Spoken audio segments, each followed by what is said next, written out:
اللہ تعالیٰ چاہتے ہیں کہ سارے کام صرف اللہ کے لیے ہی کریں. اللہ تعالیٰ یہ نہیں چاہتے کہ اللہ کے لیے بھی کریں. یہ جو بھی ہے نا، یہ تو شرک ہے. ایک ہوتا ہے بالکل صریح شرک، جس کو جلی شرک بھی کہتے ہیں، کہ اوپن شرک، رائٹ؟ سجدہ کر رہا ہے، کسی قبر کو سجدہ کر رہا ہے، یہ تو اوپن شرک ہے. کسی انسان کو سجدہ کر رہا ہے، یہ تو اوپن شرک ہے. ایک ہوتا ہے خفی شرک، چھپا ہوا شرک. اور یہ چھپا ہوا شرک ہے کہ میں اللہ کے لیے بھی کر رہا ہوں اور کسی اور کے لیے بھی کر رہا ہوں. یہ چھپا ہوا شرک ہے.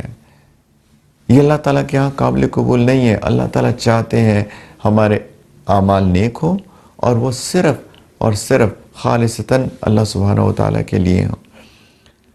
ایک حدیث مبارکہ ہے، بہت ہی دل دہلا دینے والی ہے.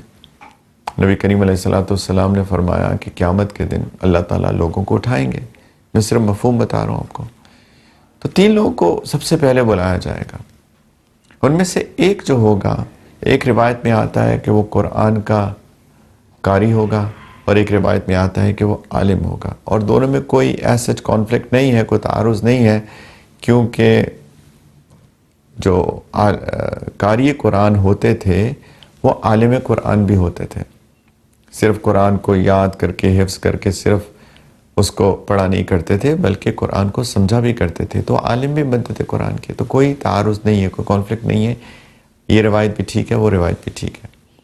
تو اگر ہم اس کو عالم والی روایت کو لے لیں مثال کے طور پہ، کہ نبی کریم علیہ السلام نے فرمایا 3 لوگوں کو سب سے پہلے بلایا جائے گا. عالم قرآن کو، اور اس سے پوچھا جائے گا کہ میں نے تمہیں جو نعمتیں دی تھیں اس کے ساتھ تم نے کیا کیا.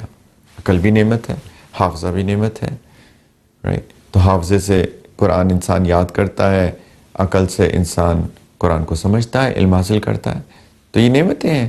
میں نے جو تمہیں نعمتیں دی تھی اس کے ساتھ کیا کیا؟ تو وہ کہے گا کہ یا اللہ میں نے قرآن کو سیکھا اور سکھایا.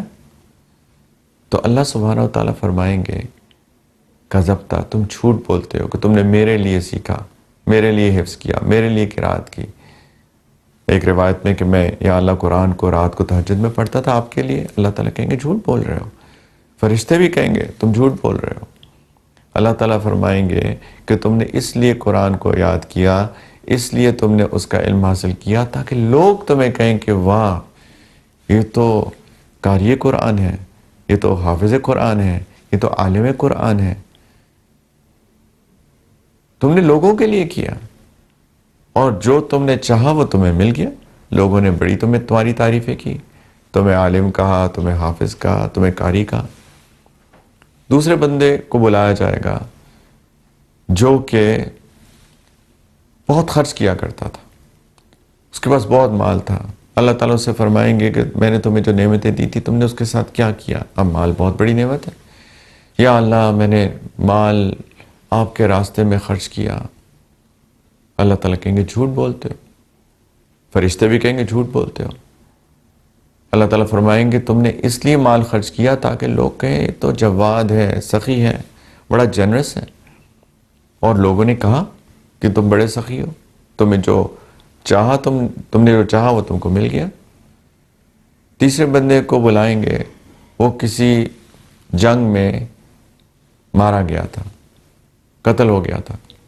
تم نے کیا کیا جو میں نے تمہیں نعمتیں دی تھی؟ وہ کہے گا یا اللہ میں نے آپ کی خاطر لڑائی لڑی اور میں نے اپنی جان دے دی آپ کے لیے. اللہ تعالیٰ فرمائیں گے جھوٹ بولتے ہو. فرشتے بھی کہیں گے جھوٹ بولتے ہو. تم نے اس لیے نہیں لڑا کہ میری خاطر تم نے جان دینی تھی، تم نے اس لیے لڑا تاکہ لوگ کہیں بعد میں کہ تم بڑے بہادر تھے، بڑے نڈر تھے. اور لوگوں نے کہا کہ بڑا بہادر تھا، تم نے جو چاہا وہ تم کو مل گیا، اب تو میرے پاس کچھ بھی نہیں ہے تم سب کے لیے. تمہارا مقصد لوگوں کی تعریفیں حاصل کرنا تھا، ریا تھا، شو آف تھا، تمہیں مل گیا. اور حدیث میں آتا ہے کہ ان تینوں کو جہنم میں پھینک دیا جائے گا. قاری قرآن / حافظ قرآن، بہت مال خرچ کرنے والا، غریبوں پہ، فقیروں پہ، مسکینوں پہ، یتیموں پہ، بیواؤں پہ، دین کے کاموں پہ. اور اس سے بڑھ کر کیا ہو سکتا ہے کہ جان ہی دے دی.